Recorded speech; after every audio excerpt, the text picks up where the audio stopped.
السلام عليكم ورحمة الله وبركاته. ازيكم عاملين ايه؟ يا رب تكونوا بخير. النهاردة هنعمل وصفة حلوة مع بعض قوي. هنعمل الممبار السجق البيتي، احلى وانضف كتير من بتاع الجزار. بجد مش هتشتريه تاني من بره. حاجة نظيفة عاملاها في بيتك، نظافة جمال طعم حلو. ما فيهاش دهون كتير، ما فيهاش شغل. هما بيحطوا بجد حاجات كتيرة واحد بيستغرب ليها.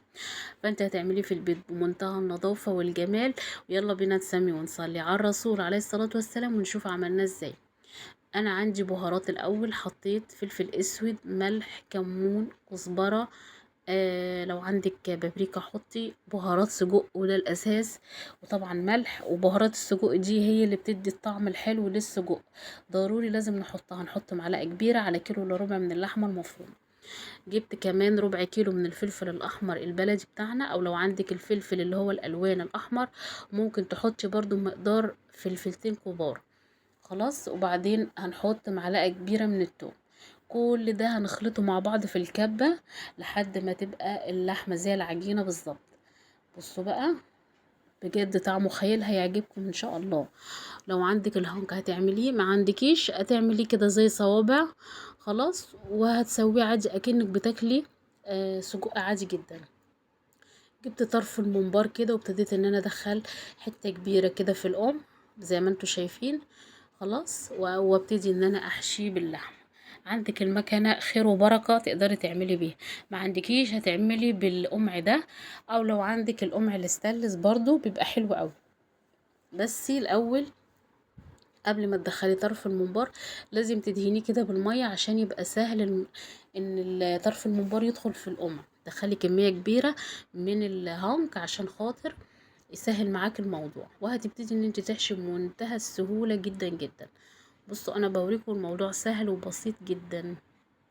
بصوا، هتفضلي زي ما قلتلك كمية كبيرة هتدخليها وهتفضلي تحشي براحتك خالص خالص.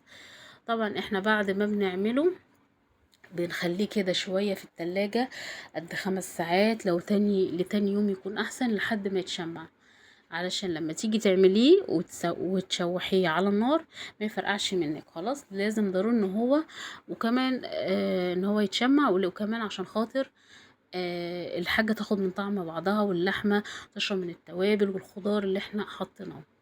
محدش يحط بصل في الخلطة دي، هي ما بتحتاجش البصل اصلا خالص. هو زي ما قلت لكم التوابل دي والثوم والفلفل الاحمر بس كده. طبعا اللحمة انا عندي كانت فيها دهون حاجة بسيطة. عايزة تكتري وتحطي مثلا كمية اكبر مفيش مشكلة. بجد حاجة تحفة ونضيفة في بيتك هتعمليها بجد هتعجبك قوي قوي قوي. ما شاء الله. طبعا كمية الممبار اللي معايا دي عايزة بقى ايه؟ دي طبعا بتاعة العيد. عايزة كمية كبيرة من اللحمة، يمكن 10 كيلو من اللحمة. فاحنا طبعا انا جبت كيلو الا ربع وعملته زي ما انتوا شايفين كده. بصوا بقى ما شاء الله، هيرمي معاكي كمية. لو عندك المكنة بقى يبقى اسرع بكتير. بصوا زي ما انتوا شايفين كده. طبعا انا بوريكم انا بعمله ازاي عشان بعد كده انا هكمل لوحده عشان طبعا ما اطولش عليكم الفيديو.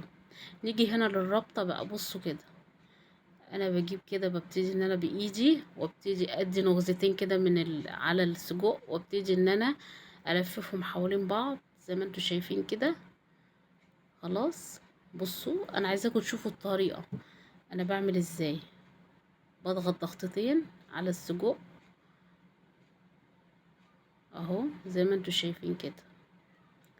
بصوا بربطه ازاي. تربيته سهل جدا جدا. ده طبعا ده عشان خاطر ان احنا لو عايزين نعلقه على حاجة عندنا في المطبخ ونسيبه يتشمع ممكن. طيب مش هتعملي كده زي ما قلت لك في التلاجة زي ما انا عملته وحطيته وهيتشمع يبقى زي الفل ان شاء الله. شايفين؟ بجيبه كده زي ما انتوا شايفين بالظبط اهو. طريقة سهلة وبسيطة هتعملوها واي حد هيعرف يعملها اهو زي ما انتوا شايفين كده. وابتدي ان انا الف حوالين بعضه واطلع ناحية من ناحية وخلاص. ادي اتربط بالشكل اللي انتوا شايفينه ده. انا طبعا وريتكم كمية كبيرة عشان خاطر تعرفوا تعملوها. هي الطريقة سهلة وبسيطة قوي اهو. بصوا شكله بقى خطير. هدخله بقى دلوقتي على التلاجة وهسيبه لتاني يوم يتشمع. وزي ما قلتلك لو عندك حاجة تعلقيه في المطبخ، بس برضو ما تطوليش لان الجو حر. وبعد كده دخليه على التلاجة. بصوا اللفة دي بقى في الصغيرة هتبلكوا اكتر واكتر. بنلف الناحيتين حوالين بعض ونطلع ناحية من ناحية اهو. بس كده. وتاكلوه بقى بالهنا والشفا بعد ما يتشمع.